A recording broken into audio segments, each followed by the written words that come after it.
It was our mission at Project SeaLotus to rid the ocean of oil and trash pollutants. 4 high school teens from different backgrounds joined together to solve the problem of ocean pollution. Since August of 2022, we have worked hard to make this dream a reality. We started out with polling to see who our audience was. We met with different mentors along the way to receive advice and guidance. We built a 2-part device meant to collect trash and oil. Although our design changed a lot through this journey, our final was the most cost-efficient and effective. Our team was determined to assemble our product so we could start testing. To make sure this design was up to par and could meet the predicted goals, we put our device through multiple tests.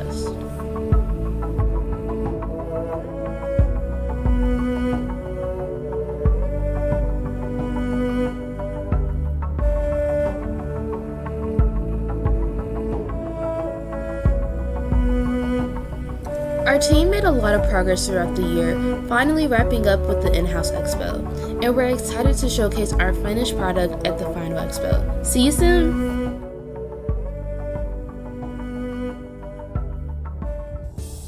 Hi, I'm Ariana Williamson, our team manager. I'm Ben Lake, the lead engineer. I'm Serenity Steve, marketing and film expert. Hello, I am Caleb Linko, or mathematician. The mission at Project SeaLotus was to develop a 2-part robot that will clean both oil and trash from our oceans. There is approximately 24 trillion pounds of trash and in between 1.7 and 8.8 million metric tons of oil being dumped into our oceans every year. Project SeaLotus will lead the world to be a better place and make our oceans cleaner. 100 million pieces of plastic are consumed by blue whales, the largest mammal on Earth, every day. And in 2022 alone, there were 4 oil spills that spilled an estimated 700 metric tons of oil into our oceans. And in the Exxon Valdez oil spill, it's estimated that 250,000 birds were killed. These are the numbers of ocean pollution. And you may be wondering, what does that have to do with you? 78% of our participants were interested in learning about cleaning the ocean. 73% of our participants would use ocean cleaning devices. 67% of our participants knew about the growing toxins from ocean pollution. Our research also showed that if you consume any animals that consumed harmful pollutants, you could be at risk for health concerns. Laws our team had to be in compliance with includes boat laws that state our boat has to have lights while operating, Subtitle C, which regulates criteria for hazardous waste generators, transporters, and treatment, storage, and disposal facilities.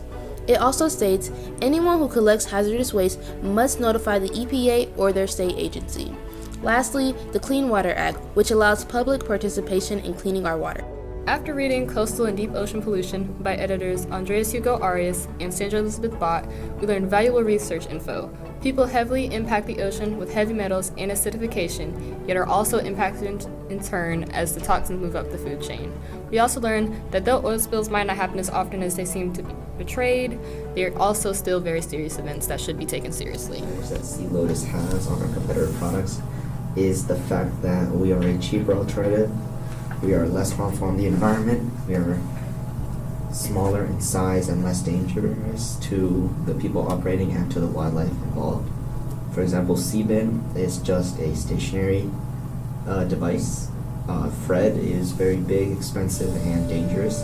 And Clearbot Neo is very technical, has a lot of room for air, and is also incredibly expensive. And the one keynote that we have above all of these products is the fact that we focus on trash and oil. None of them do that. The very start of our project was full of different chances and possibilities. But after doing some research on the price and other components of this design, we realized that this would be an unattainable. We decided to use the advice from our mentor called Marcelo Alvarado. We decided to not reinvent the wheel.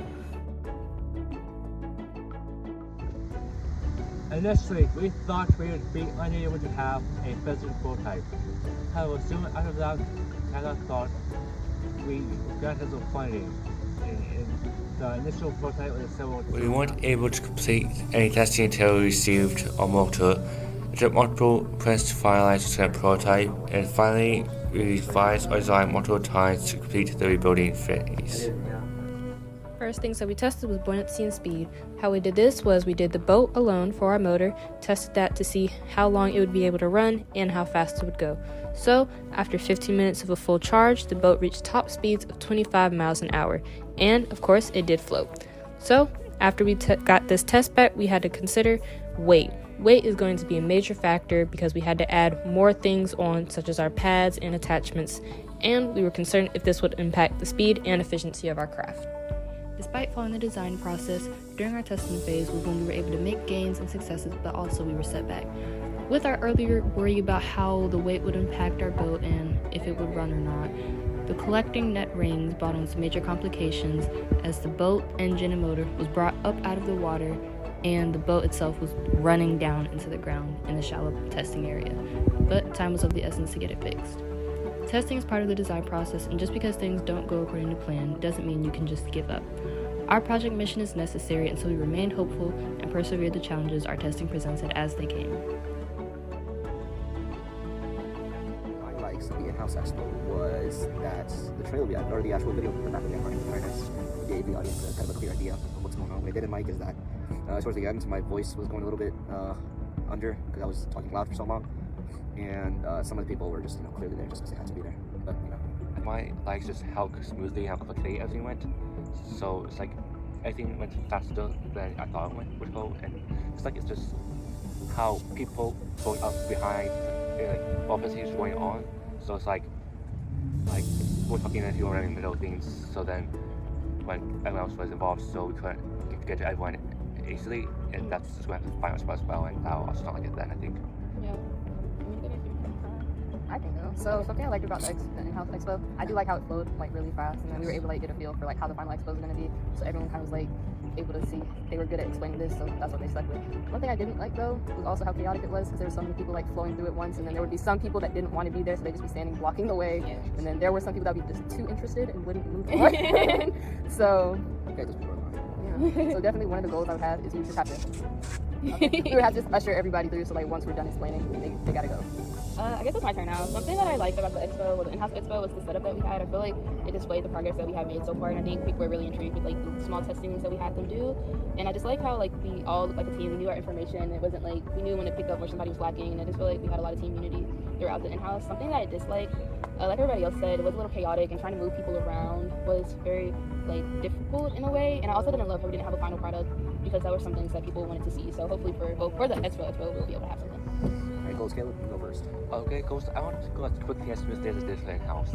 We're gonna be there all day. Yes, I felt like I went for days, so it didn't feel like that long, so I won't have to happen again. My goals for the expo, I want to be proud of the final product that we put on, and just feel like, yeah, we accomplished something. Not any of the boom we wanted to do, but something that we're all just proud of in the end. And I hope everything runs smoothly. Hopefully we get the cash prize. But it's okay with that. My goals are really just to see school year's worth of effort come to a close. I want that as soon as we pack up everything, for us to look back on this and be like, wow, it was a great experience, instead of having to worry about the next deadline. Yeah. I don't think I would say this is a great experience. I think That was bad. it wasn't bad, but it was a great experience. Yeah, I think we had good moments and bad moments. I think now that we're towards the end of it, everybody's a little more tense and stressed, and I feel like that's showing a bit. But I think at the end of the day, we still had a good foundation as a group, and the fact that it's almost over helps as well. Yes. That is my goal, to just wrap everything up and just be done. That would be great. All behind the bowling boat behind us. We just drag you to the finish line. Yeah. But overall, I'm really proud of our group. I feel like I don't think we all would have thought that we would have been working with each other last year and having this dynamic. So I just like how we all are able to put our strengths together and, help each other out when we have weaknesses. So that's overall. Overall, I'm just really proud of where we've all come and stuff like that. And I feel like everybody's learned a little bit of skills that they didn't have in the beginning. For me, I feel like helping apart with the testing process and stuff, and having Caleb help me with the salinity and stuff, I just know a little more about that, so I feel a little smarter now. So that's great. Yeah, I do feel like I learned to also rely on other people, because, not to be shady or anything, but I have been in groups where I have to do the whole project myself. So it was nice being able to divvy up all the work. I learned to use Inventor a little bit better. Oh, actually, hold on, sorry. Polypropylene sheets, that's cool. I didn't know about that material that I can actually absorb that. Yeah. And, honestly, if there was 13th year, Senior EXPO, we would have something really good. I know how to work up better. I think Write a book. Work up better and how to focus more on individual tasks, but also how much I would for the shoulder project than on one. Yeah. Which would avoid any of those. good, I guess, example of what engineering should be. Yeah, like I really don't like engineering, and I'm majoring in bios. I never thought I would have to do this, but it did give me a respect for people that are going into that building and stuff like that. And it's just nice to be able to say that I've done it and that it's done. So yeah. We did good, guys. High five. In life, there are always going to be setbacks. At times, our team felt lost at sea, but even through our confusion and frustration, we continued to power full steam ahead until we reached the Senior EXPO. After finally reaching shore, we're proud of how far we've come. In life, We should only do a fist bump. That would have been way better. There we go. All right. Okay, cool. I think that ended.